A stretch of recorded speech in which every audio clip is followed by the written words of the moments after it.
first trams were operated by the Sandhurst and Eaglehawk Tramway Company and began running in 1890. They were powered by electric storage batteries and were supposed to have enough power to run 30 miles, or almost 50 kilometres. But often they could barely make it out to Eaglehawk and back, and when their batteries died, the passengers and crew had to be towed in by horse. No wonder they were dumped after a few months. Then, in 1892, Bendigo got its first steam-driven trams. These ran fairly smoothly, but their hissing scared the passengers and passing horses, and they used so much water. Bendigo's modern tram era began in 1903 when the Electric Supply Company of Victoria introduced electric trams powered by overhead wires. These ran a continuous 18-hour daily service with good patronage, though they occasionally left alone. Then, in 1931, the State Electricity Commission took over and ran the system until it closed in 1972. I'll tell you a little more about that down the track.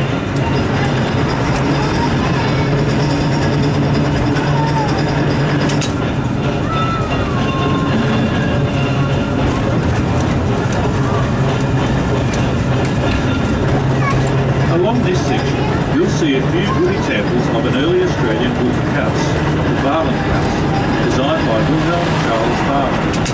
Varland was a German architect who came to Bendigo in search of gold. Then, after the gold rush, he returned to his earlier profession and ended up designing many of Bendigo's finest buildings. He created the Varland House right here in Bendigo during the 1890s. It is a simple timber dwelling with an iron roof, a central passage, front window on either side, veranda supported by 4 veranda posts and edged in iron lath. Varland's goal was to produce an architecturally attractive yet affordable house for the average family. The design proved very popular and very quickly spread to other Australian towns.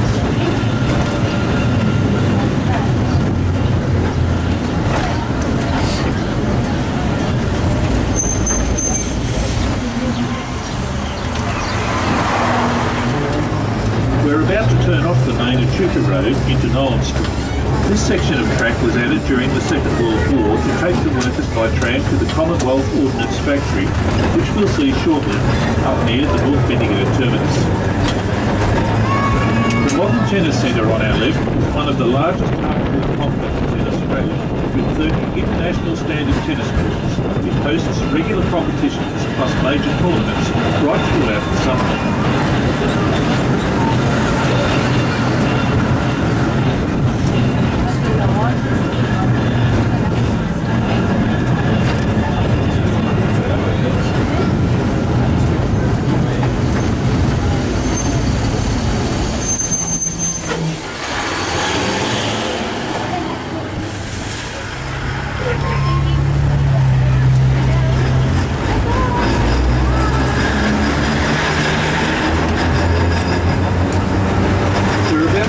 Bendigo Creek, and as we do, just imagine what this place must have been like during Bendigo's gold rush. By 1860 there were 1,500 gold tunnelling machines working along the Bendigo Valley, and their sludge soon choked up the creek. So to help drain away this sludge and stop further erosion, the early town council lined the creek bed with stones for several kilometres, and lined its sides with timber and concrete. We're now turning into Bridge Street, one of Bendigo's oldest.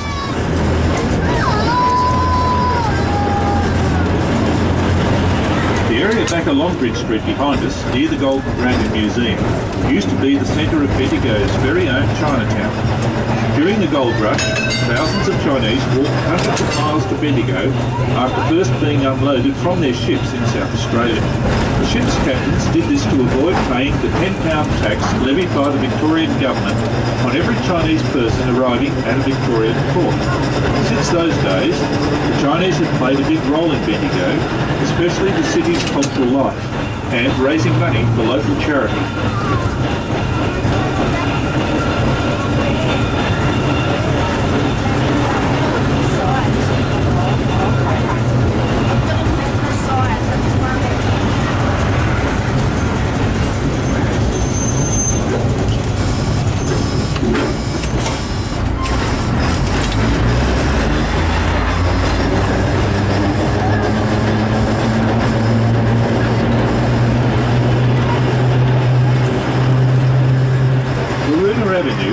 another street lined with stately coloured fruit.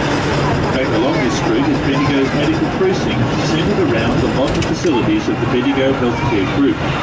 You'll also find major sports complexes catering for athletics, cycling, lawn tennis, swimming, cricket, football and lawn bowls. First on the higher ground, overlooking the city, you can see some of Bendigo's grandest old homes. We're now heading into Caledonia Street, then we'll turn into Thunder Street, which leads up to the former Commonwealth Ordnance Factory. It was built during the Second World War, and we Trams used to provide special services to bring the workers from all parts of Bendigo to the factory. During the war, the work was classified, and all sorts of weapons for the forces in Europe and the islands were manufactured. Since the war, the factory has continued its role as a manufacturing establishment with some of the finest heavy engineering in Australia being carried out there.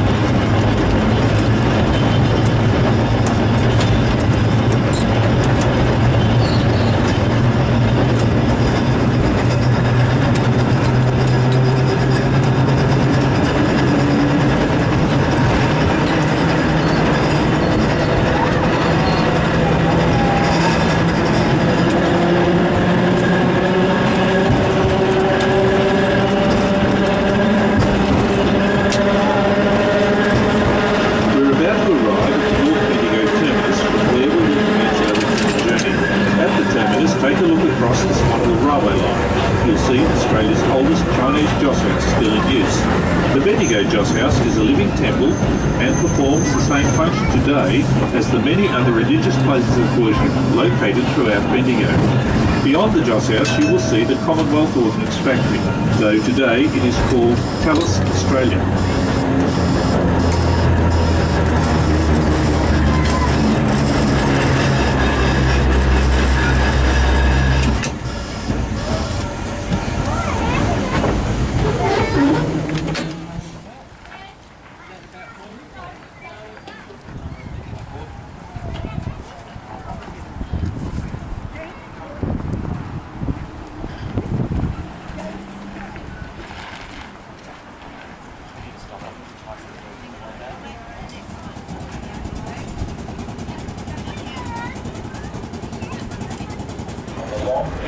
Quarry Hill line until 1972, and after a short break, was recommissioned by the Bendigo Trust as one of the first three trams operating. Let's look at our trip to the simple question. How did Bendigo get its name? In 1848, the Ravenswood sheep run stretched right into this valley, and among those employed here was the milk run. It was pretty handy to the producers, so it made the port of Bendigo. After William Bendigo Thompson, England fed up with Thompson, so the valley became known as Bendigo's Valley. Gold was first found along the Bendigo Creek in September 1851 by Margaret Kennedy and Julia Farrell, whose husbands worked at Ravenswood. In case you were wondering, trams like me use electric traction to propel us along. Electric traction dates back to 1879, when two Germans named Siemens and Holstein first demonstrated an electric railway early exhibition. The electricity flows down the trolley poles and the drum after contact has been made with the overhead power lines strung above the tracks. Then flows to the controller, which is operated by a driver, and from there to the tram motors. Coming up on our left, the second part of the set, the most impressive summer jet ski of the spire is 87 metres high, double the height of the inland spire in front. Bronze cross weighs 3 tons. Bendigo's capital community began building their city structure development scene in the 1890s. With livery shoes in 1955, they couldn't find enough local craftsmen, so they hired stonemasons from Italy and England to finish the project by 1977. The people is open daily, well-built for business.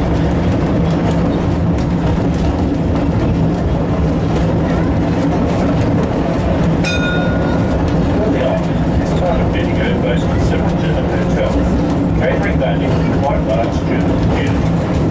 German citizens led the way in opening up the well-rich street in the community, and were amongst the first leaders in moving golf. We're now heading toward the heart of Bendigo, where you'll see building on our left was originally built as a flour mill by French digger named Jean-Baptiste Florida. Florida made his fortune with gold and was the pioneer in Bendigo's development as an internationally known wine region. Bendigo's mountains were picked to give their city an English air, so they named the busy intersection we're now entering Charing Cross and the wide street ahead of us, Pall Mall. The cenotaph coming up on our left was a gift to the city from Sir George Lanson and was dedicated to noble during the early 1950s. Apart from its small size, this memorial is identical to its counterpart in London's Whitehall district.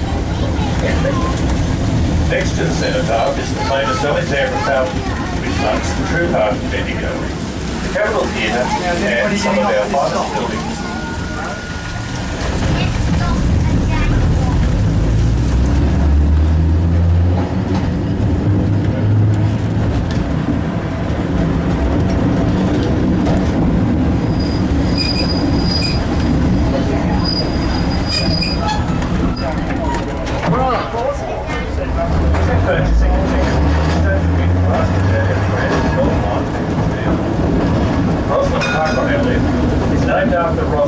Shakespeare's As You Like It. This was where the government had Bendigo digging, and even as late as 1920, a gold mine was smothering away here in Pall Mall. In fact, the Soldiers Memorial Institute on our left sits directly on top of the shaft of the old Customs Royal Reserve mine. Note the statue on our left, holding a lump of quartz. This is a statue of George Lanson, who arrived in Bendigo in 1853 and became one of the richest men of his era. Today, he is known as Bendigo's Quartz King. The former Sandhurst public offices on the left were opened in 1887 and were designed by Major Julius Wilson, the famous architect of the Victorian Public Works Department. At Federation, it became the Bendigo Post Office, but today it's home to the Visitor Information Centre. Watson also designed the Bendigo Hospitals building next door, which was completed in 1896. Past the law courts, you can see the conservatory garden. It's hard to imagine that in the 1960s, the City Council wanted to demolish the glass conservatory, all in the name of progress. Ahead is the monument by Charles British, erected in 1901 to celebrate Bendigo's Golden Jubilee. The sculpture depicts the mythical goddess of good luck, Fortuna, dropping a gold nugget into the dish of a Bendigo digger. On the left-hand corner, you can see the Black Swan Hotel, with its Black Swan still perched on top. When the original hotel opened in the 1850s, angry diggers gathered here to complain about the gold licence tax. A bit further on is the Albert Hotel. It first opened in 1852 and held one of the first 4 hotel licences issued on the gold floors. Past these hotels stands the Grand Chinese Gateway, leading to Bendigo's amazing Chinese precinct. Thousands of Chinese came in search of gold to Daigun Sam, in North Mountain, as Bendigo was known for the Chinese. Their proud history is displayed in Bendigo's Golden Dragon Museum. Here, you can view the famous Chinese dragons, including the world's oldest and Sunblock, the world's longest period dragons. Sunblock is a spectacular highlight of the annual Easter Fair procession. On the left is St. Gideon's Church, one of the largest wooden churches in the Southern Hemisphere, and the former church of Bendigo. St. Gideon's was started by the Catholic priest, Reverend Dr. Henry Backus, who lies buried here in the enclosure just inside the fence. He arrived in Victoria from Germany in 1852 and was appointed the priest in charge of the Catholic population on the Bendigo diggings. Dr. Backus quickly gained the love of all creeds and classes. Dr. Backus died in 1882. He left a vast estate from his various property investments. This money was used to fund many church and community-based ventures in Bendigo, including work on the Sacred Heart Cathedral we saw earlier on.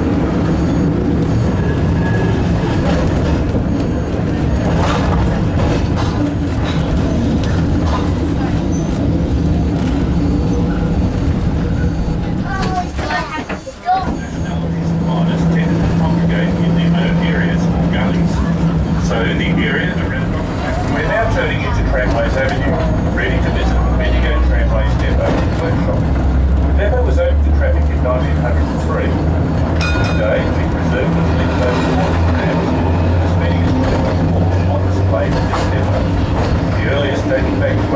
Production. All these trams still work, so please don't touch any of the controls or bells. Please be aware that smoking is prohibited within the depot buildings and yard. If you have any questions, just ask our driver. Before getting off here, please wait for directions from the tram crew.